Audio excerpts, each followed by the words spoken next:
بسم اللہ الرحمن الرحیم 14 نومبر ورلڈ ڈائبٹیز ڈے، عالمی یوم ذیابیطس۔ بہت اہم پاکستان میں مسلسل شوگر کے مریضوں میں اضافہ ہوتا جا رہا ہے اور ارلی ایجز میں یہ شوگر کا مرض شروع ہو گیا ہے۔ بنیادی وجہ صرف اور صرف زندگی کا، اپنی صحت کا خیال نہ رکھنا، جو میں بار بار کئی عرصے سے یہ بات کر رہا تھا کہ موٹاپے کو نہ آنے دیں، پیٹ پہ چربی نہ آنے دیں، اور یہی بنیادی وجہ بن رہی ہے شوگر کی بہت زیادہ تعداد میں اضافے کی۔ اب کرنا کیا ہے کہ بھائی وہ پھر بات کروں گا آج، یہ بار بار اس منتھ میں یہ میسج چلیں گے انشاءاللہ۔ Exercise, regular physical activity, diet میں، اور پھر ایک بیلنس قائم رکھنا کہ آپ کی پورے دن میں کتنی فزیکل ایکٹیویٹی ہے، آپ کیسی ڈائٹ لے رہے ہیں، اور کیا آپ وزن بڑھا رہے ہیں، اسٹیٹک ہے، یا بہتری کی طرف جا رہے ہیں۔ اور کم از کم ایک شوگر کا ٹیسٹ ضرور کرائیں، اسپیشلی اگر آپ کے گھر میں شوگر کا مرض ہے تو ایک فاسٹنگ شوگر ضرور کرائیے تاکہ اندازہ ہو سکے کہ آپ کی شوگر کہاں پر ہے۔ تو دو طرح کے لوگوں کو ہم نے کور کر لیا۔ جو صحت مند ہیں وہ اپنے آپ کو بچائیں، کیسے وزن نہ بڑھنے دیں۔ جو تھوڑا سا رسک پر ہیں، موٹاپے پہ ہیں، بلڈ پریشر ہے، ان کو اور چیزیں ہیں، وہ شوگر چیک کرائیں تاکہ وقت سے پہلے اس شوگر کا پتہ چل جائے۔ جن لوگوں کو شوگر ہے الٹے سیدھے ٹوٹکوں میں نہ پڑیں، اپنے مرض کو سمجھیں، اس کی شدت کو سمجھیں، اس کی قسم کو سمجھیں۔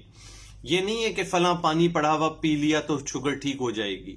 آپ کو مستند ڈاکٹر سے یہ معلوم کرنا ہے کہ آپ کی شوگر کی نوعیت کیا ہے۔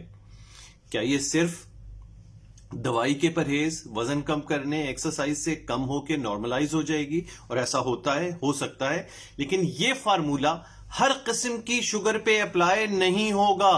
اسی لیے کہہ رہا ہوں اپنے مرض کو سمجھیں۔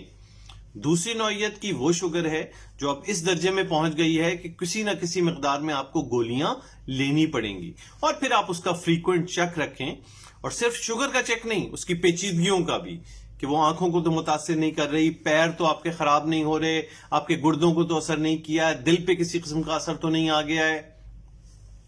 پھر اور آخری نوعیت کے وہ لوگ ہیں جن کی اب انسولین بالکل نہیں نکل رہی، تو ان کو پھر انسولین لینی پڑے گی، یا بچپن کی بیماری ہے شوگر کی تو بھی انسولین لینی پڑے گی۔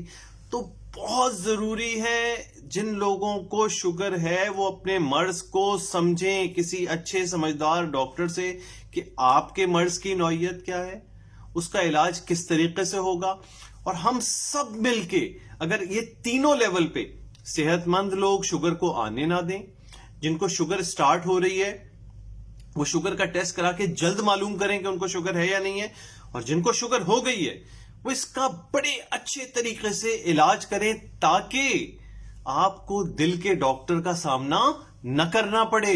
دل کی بیماریاں، گردوں کی بیماریاں، فالج، آنکھیں خراب، پیر کٹنا، یہ سب شوگر کی وجہ سے ہو رہا ہے۔ ڈائلیسس سینٹر بڑے پڑے ہیں شوگر کی وجہ سے۔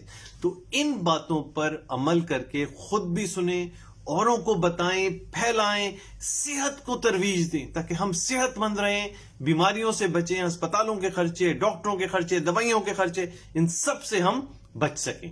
شکریہ بہت بہت سننے